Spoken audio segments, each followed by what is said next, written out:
இந்த உலகத்திலேயே ரொம்ப சக்தி வாய்ந்த ஒரு ஆயுதம் இருக்கு. அது என்னன்னு உங்களுக்கு தெரியுமா? எஸ், அந்த சக்தி வாய்ந்த ஆயுதத்தினுடைய பெயர் அன்பு. அந்த அன்பு எங்கெல்லாம் இல்லாம இருக்கோ அந்த இடங்கள்ல நம்மளால போர பார்க்க முடியுது, உயிர் பலிகளை பார்க்க முடியுது. அன்புங்கிற ஆயுதத்தை நாம கையில வச்சுக்கிட்டோம் அப்படின்னா இந்த உலகம் இவ்ளோ பெரிய போர்களை சந்திக்கவே சந்திக்காது. அதுல நிச்சயமா எந்த ஒரு மாற்று கருத்தும் கிடையாது. அதே மாதிரி பணி செய்யவும் தியாகம் செய்யவும் மனுஷன் தன்னை தயார்படுத்திக்கிட்டான் அப்படின்னா இந்த உலகத்துல சண்டை சச்சரவு எல்லாமே நீங்கி போய் கலகம் குறைஞ்சு போய் மக்கள் கிட்ட அன்பு அப்படியே ஓங்கி நிக்கும். அதனால அது ஆண்மநேய ஒருமைப்பாட்டை உண்டாக்கும்.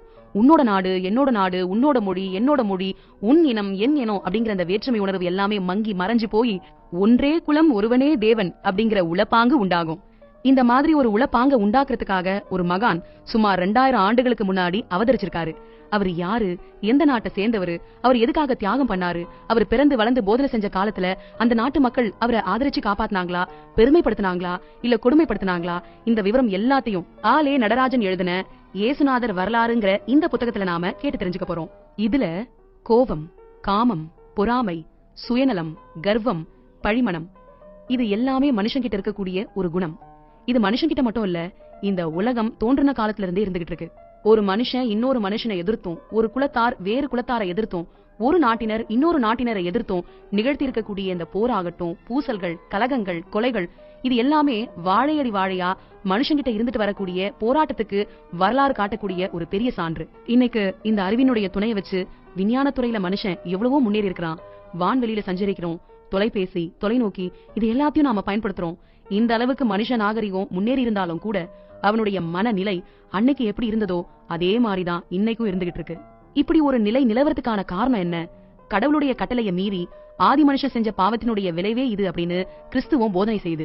ஆதியில கடவுள் மனுஷனை படைச்சப்ப அவனுக்கு அருள் அப்படிங்கிற தெய்வீக ஒரு கொடையை வழங்கி அதனுடைய விளைவா அவனை மாசு இல்லாதவனா, நல்ல ஒரு மனுஷனா, அறிவுக்கு கட்டுப்பட்டு இயங்க வச்சது. இப்படி இயங்க இறைவனுடைய திருவருளும் அவனுக்கு துணையா நின்னது. இருந்தாலும் மனுஷன் அப்படிங்கிற முறையில அவன்கிட்ட குறைபாடு அப்படிங்கிறது இருந்துகிட்டே இருந்தது. இதனுடைய காரணமா கடவுளுடைய கட்டளையை மீறி நடந்து மனுஷன் பாவம் செஞ்சான். அந்த பாவத்தினுடைய பயனா இறைவனுடைய நட்புல இருந்து படைக்கப்பட்டவன் அவருடைய நட்பை இழந்து போயிட்டான். ஆதி மனுஷன் செஞ்ச இந்த தப்பு அவனுடைய சந்ததியையும் போய் சேர்ந்துச்சு. இறைவனுடைய அருள் நட்பை இழந்து எல்லாரும் பாவிகளாயிட்டாங்க. இந்த நிலைய ஜென்ம பாவம் அப்படின்னு கிறிஸ்துவ சமயம் சொல்லுது. இப்படி இறைவனுடைய அருளை இழந்து நட்பை இழந்து பாவத்துக்கு அடிமையாகி அல்லலுற்று தவிக்கக்கூடிய மனித இனத்தை ஈடேற்றம் செய்யக்கூடிய பொருட்டு கடவுள் மனுஷனா இயேசு கிறிஸ்து அப்படிங்கிற பெயர்ல இந்த மண் உலகுல அவதரிச்சு குழந்தை பருவத்துல அவர் என்னெல்லாம் பண்ணாரு, வாலிப பருவம் எப்படி இருந்தது, மக்களுக்கு என்ன போதனைகள் அவர் சொன்னாரு, இப்படி எல்லா விஷயங்களையும் இந்த புத்தகத்துல நாம கேட்க போறோம். வாங்க.